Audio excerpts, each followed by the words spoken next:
Hello, and welcome back to Nadya's Identity Files. I have with me the beautiful and very multi-talented Cindy Liu. Hi, thank you for having me. Oh my gosh, thanks for coming on. So last minute.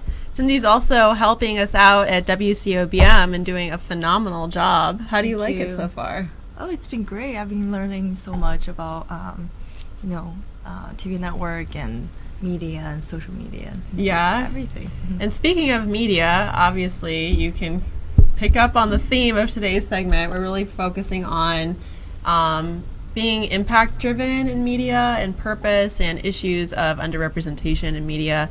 But first, before we dig in there, I want to talk a little bit about your personal story and your identity. You've traveled around the world. You're from China, and then you lived on the East Coast and the South, right? And then South Vegas for high school, and then Indiana after that, right? Yeah, Indiana for college, and then Vegas for 3 months for a job, and then here I am. Yeah, oh my gosh. So let's count all those places. China, the South, Indiana Midwest. for school, Midwest, good old Midwest, and then Vegas, and now LA. Wow. So tell me a little bit about your story and how you've ended up where you are right now. So coming from China, I've had that as like part of my really important identity, I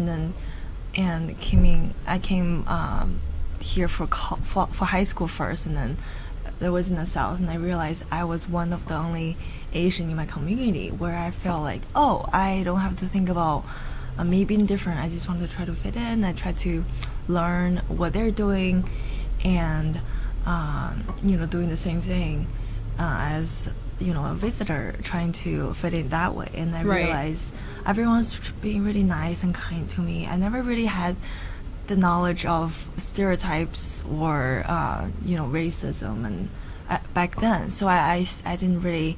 You didn't have the knowledge of it when you were growing up in China, or when you came when I grew here? up in China, even though even during my high school years in South Carolina, so I didn't really have. People ask me, "Oh, you went to school in the South? How was that like?" And all I remember was it was a great time. I never really, see someone and kind of have the perception of, oh, they're gonna think I'm Asian and they're gonna be racist. So I didn't really have that. So my experience was different than most people. I think. That sounds that way. That's great and surprising. What city in South Carolina or North Carolina? South Carolina. Oh, okay. So I went to high school in Greenville, South Carolina, and I stayed with two host families. They're super nice and kind and welcoming, and wow. And it was a really great experience. Go South Carolina. Up north in good old Maryland, it sure wasn't that encompassing and multifaceted as that. So I commend Greenville, for extending their hospitality in that way. But I mean, even though you might have felt the more encompassing or welcoming, I guess, attitudes in that town and within, with the people you were staying with and with your new friends, did you find that when you were, say, watching TV or going online, was it, because I know a lot of content is kind of blocked in China. Right. Was that somewhat shocking to you, or were you noticing, like, what were your thoughts in terms of like what you were seeing in the media? So the media is definitely controlled by the Chinese government. I was working in a local TV station in my hometown, and I talking with my colleagues, and they were telling me there are certain contacts they can't really report. They have to get proved by everything, everything has to be proved by their managers or those who have the standards of what the government really wants to be shown on the TV. So a lot of times I was talking to them about some social problems they could report, and I think that could really make a great impact. However, unfortunately, it could not be reported by them. Wow, because everything was government controlled. Right. So most of them are not private networks, which they're funded by the government, and which means all the content will be controlled by the government as well. Right. So coming from that and then going into South Carolina and to the States, what were your thoughts when you were seeing so much exposure? In fact, really overexposure, but often done in such a way that's somewhat linear, which is kind of the problems that we're trying to address now. The lack of real intersectionality, and of course, I think it's getting better. But perhaps when you came, did you still what were your thoughts in terms of what you saw when you got here? In the media? So I guess the media is really, all the journalists are really outspoken, which I really admire, and they also have the privilege to be outspoken and say what they really see. But in terms of the images or anything on the media, I think and that started to help me realize in China all the images about Western. It's Western cultures and reflecting the West or the U.S. It's kind of really, really biased in a way. Right. Yeah. So I get to see both sides, and I also realize the news or anything I've learned from the media in China is a little bit. It's like I'm in a well, and then seeing something only I can only see so much, and then studying abroad, it really gave me a chance to see more than just one opinion kind of a news. Yeah, it's definitely more multifaceted here in terms of content dissemination, just because of the blocking of the government and blocking the media in China. It's crazy. I talk to people and they say, I met somebody I think who wanted to be in marketing, and she was telling me she was from China. I don't remember what city.